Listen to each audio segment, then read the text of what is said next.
So if we're doing a single stack on this doorway, right? Then this person would stand here, that person here, it would be like this, right? We are on a single side of the doorway. So if it's called out single stack, you remain on most likely the side you're already on of the door. If it's a double stack, you most likely have the second man and the first man on either side, and then you have the 3 and 4 at security for them in some way. This can become tricky when you have, for example, in this case over by the corner fed, when you don't have enough room to perhaps have both like this. The kind of strong point of the double stack is obviously that you have more control of the door in general. You can interact with it. The problem is that you have split your team between the kind of threat, and that it requires more control over the actual doorway. So instead of just having control of this wall, you now have to have control of 2 doors and potentially 2 corners, right? Single stack is kind of the opposite, I suppose. You have less control of the door, as you kind of can only approach from one side, but you have more security on your actual position, and you can easier bail out.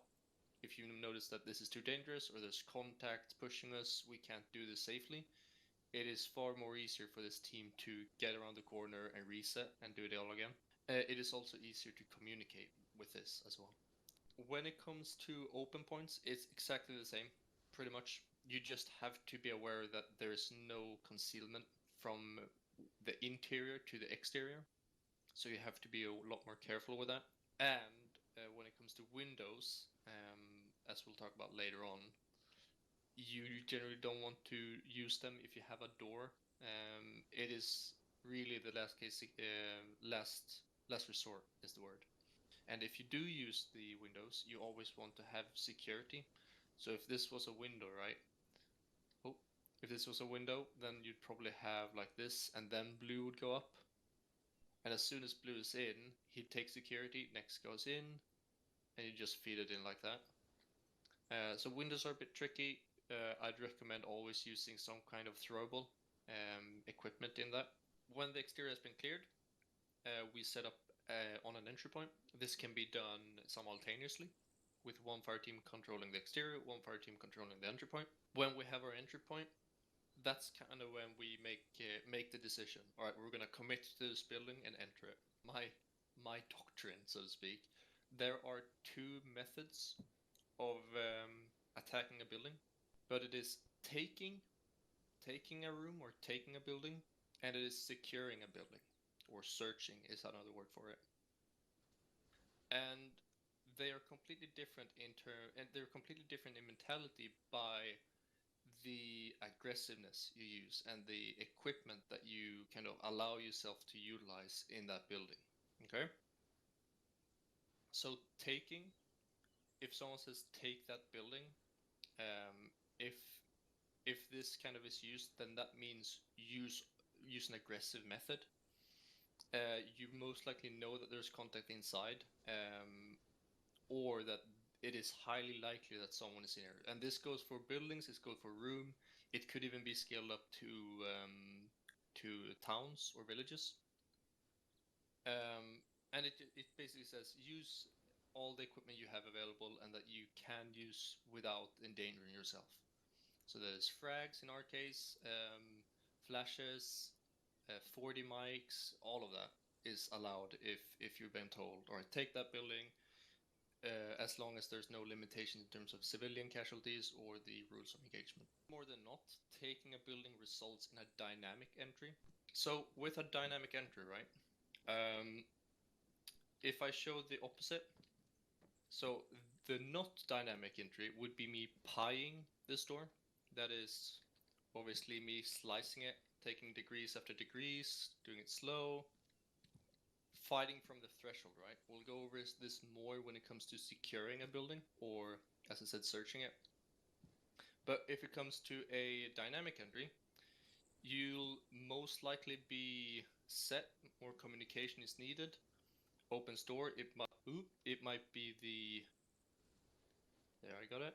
Might be the throw flash, close door, bang, open, and then in, you know? This is the dynamic entry. You don't linger in this area, which is far safer to bail from, but you commit to it. If you do a dynamic, you can't just say here, oh no, this is a bad idea, I don't want to do it. You very much commit to it. As soon as you've stepped off of that stack, you are into it. It is, if I know that there's a contact in here, when you're taking a building, as I said, you're using whatever means you have, right?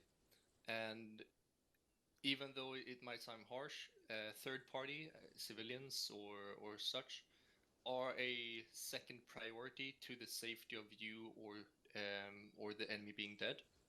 So in those cases, you might want to fire your way into the building.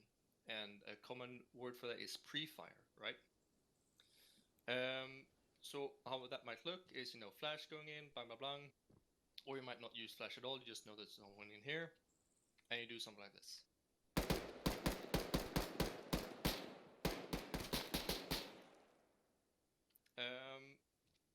Obviously, you use up a lot of ammo that way.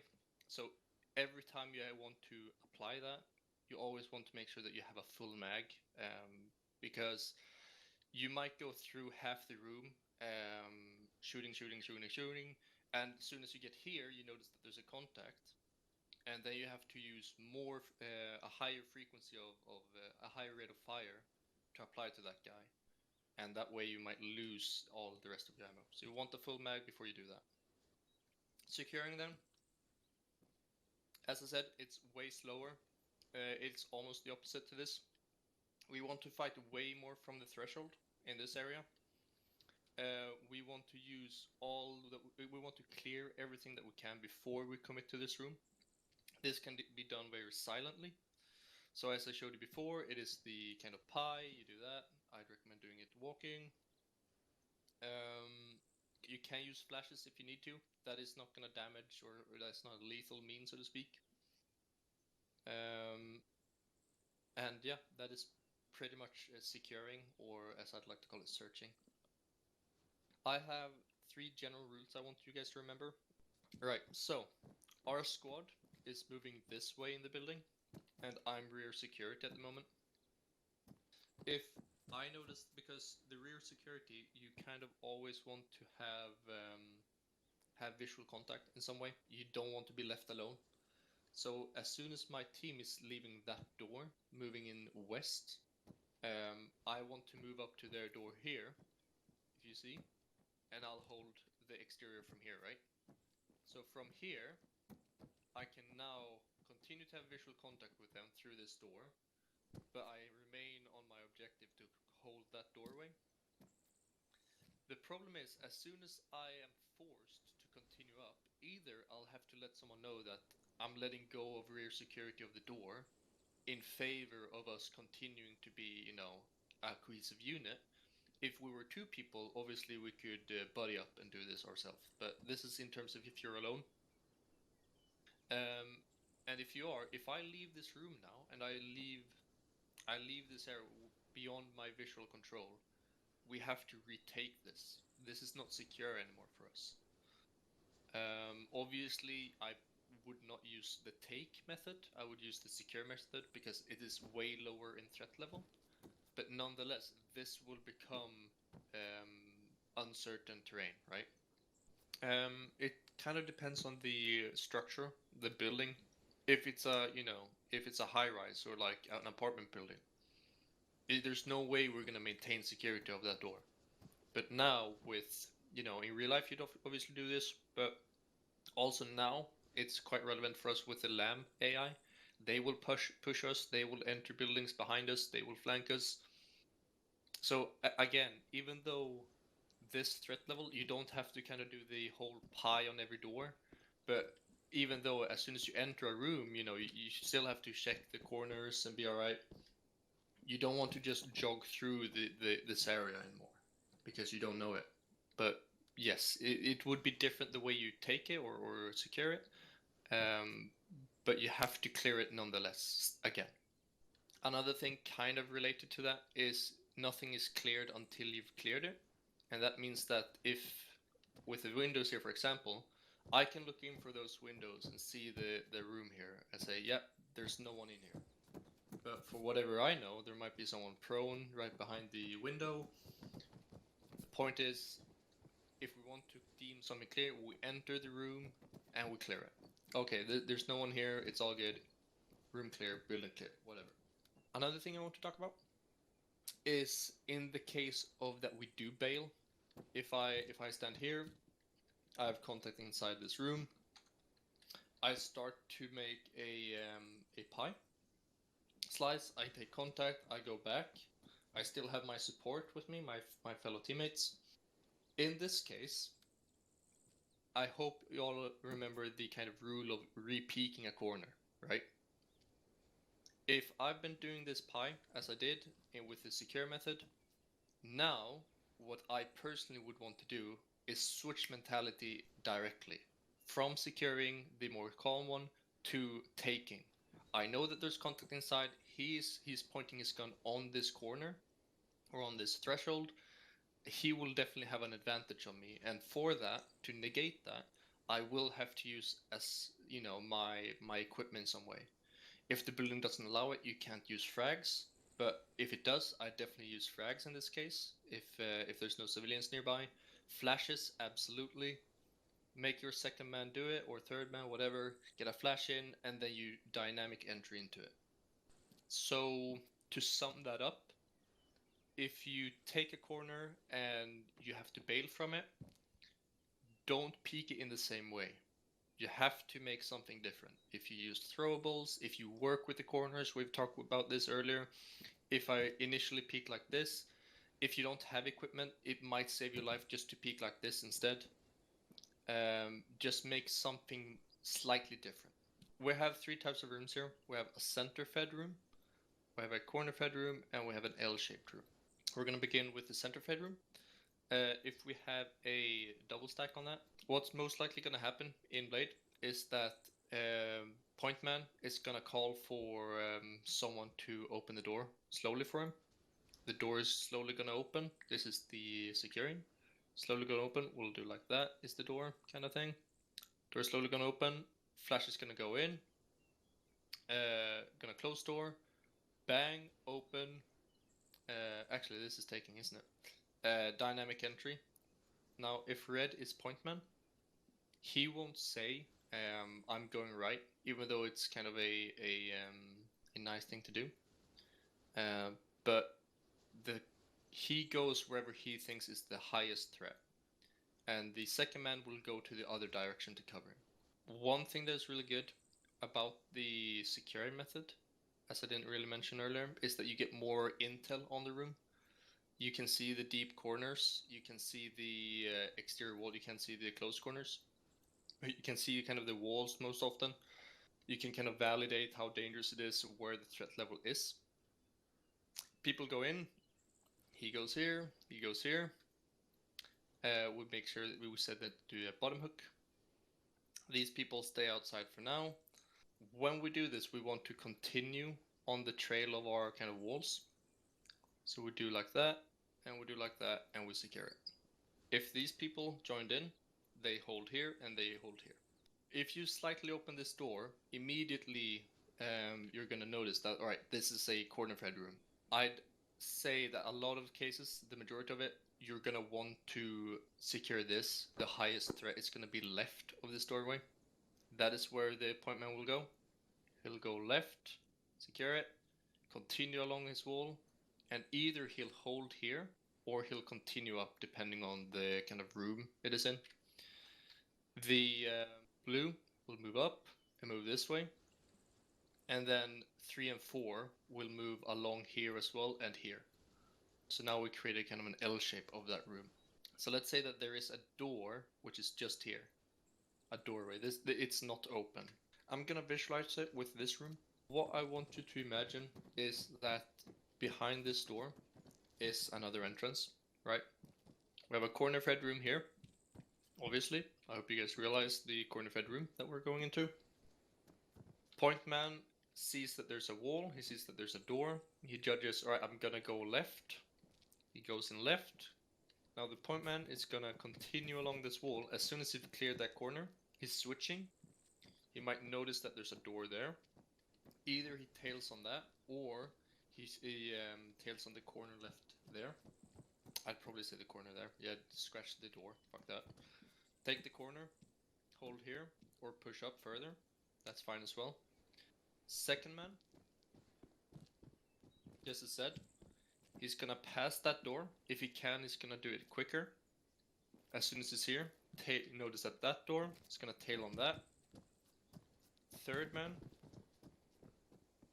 with point man, he might take security on the door, either as a pie, like this, or he continues with the point man to be shoulder to shoulder with him to cover that door. The fourth man is gonna hold by the door, continue covering it.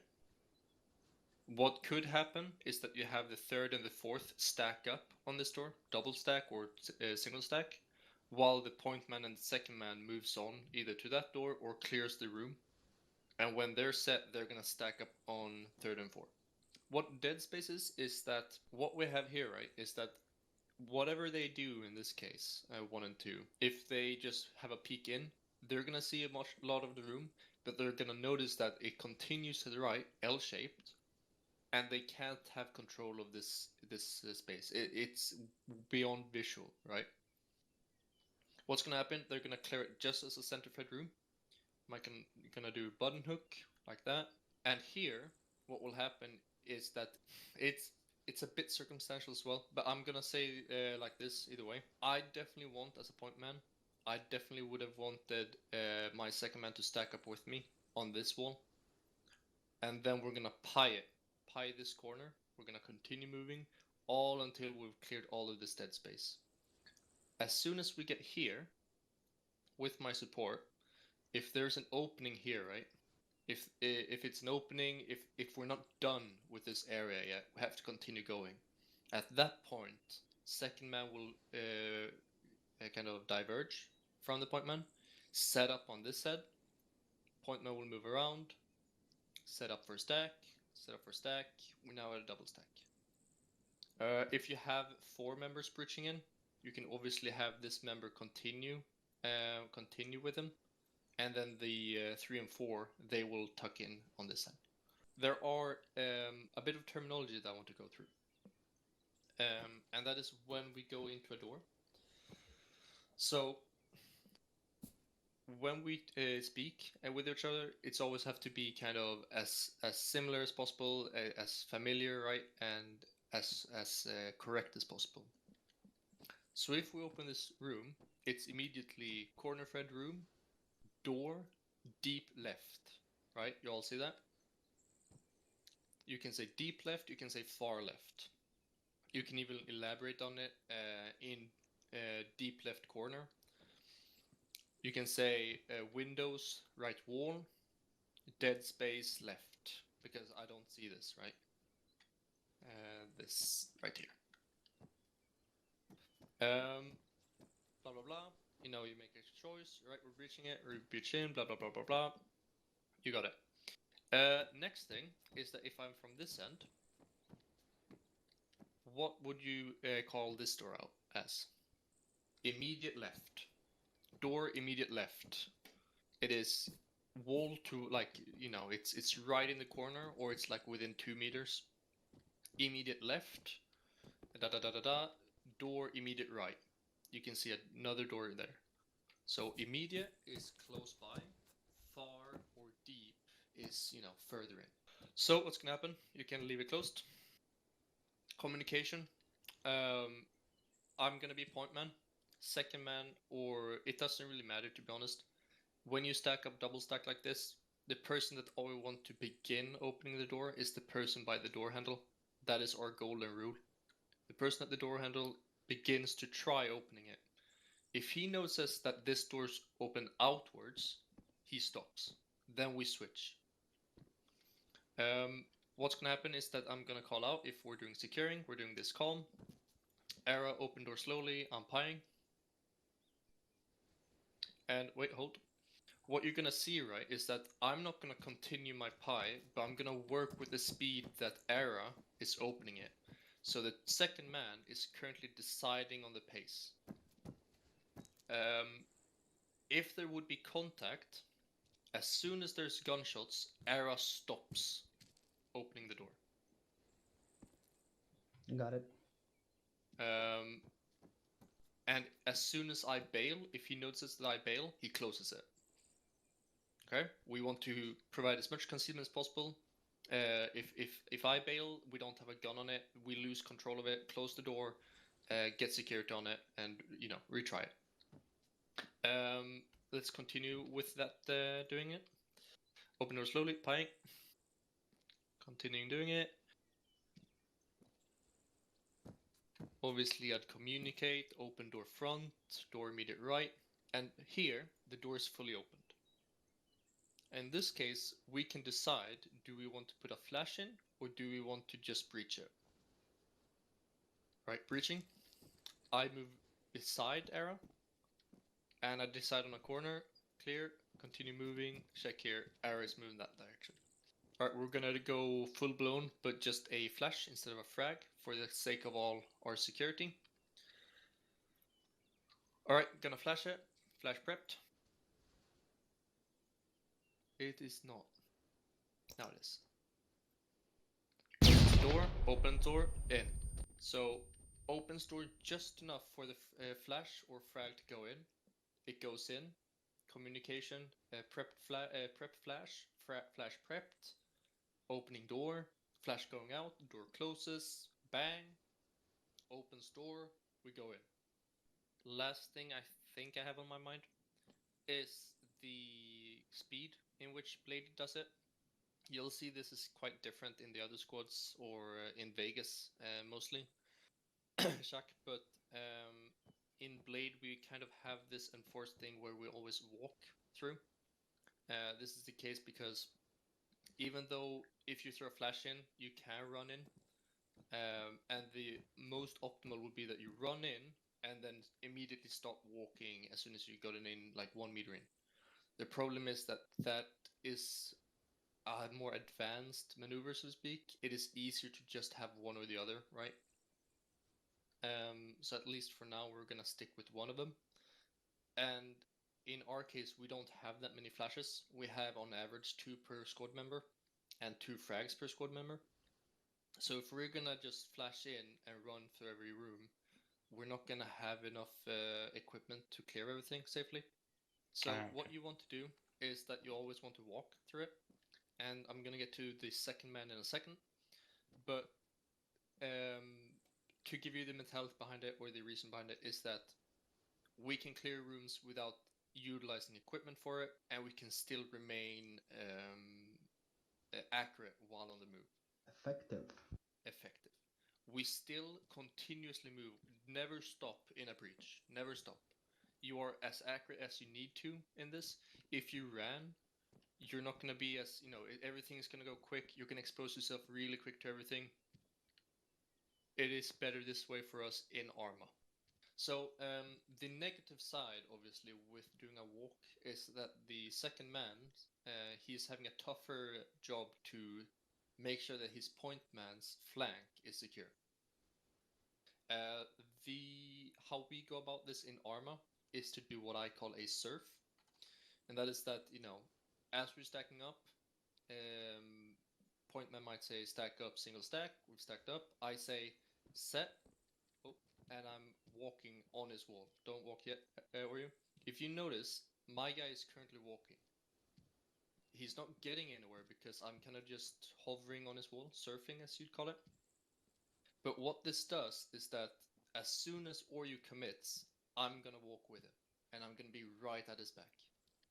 So if we're gonna try that, all right, set. Set. Breaching. Go left. Right, clear. Door front.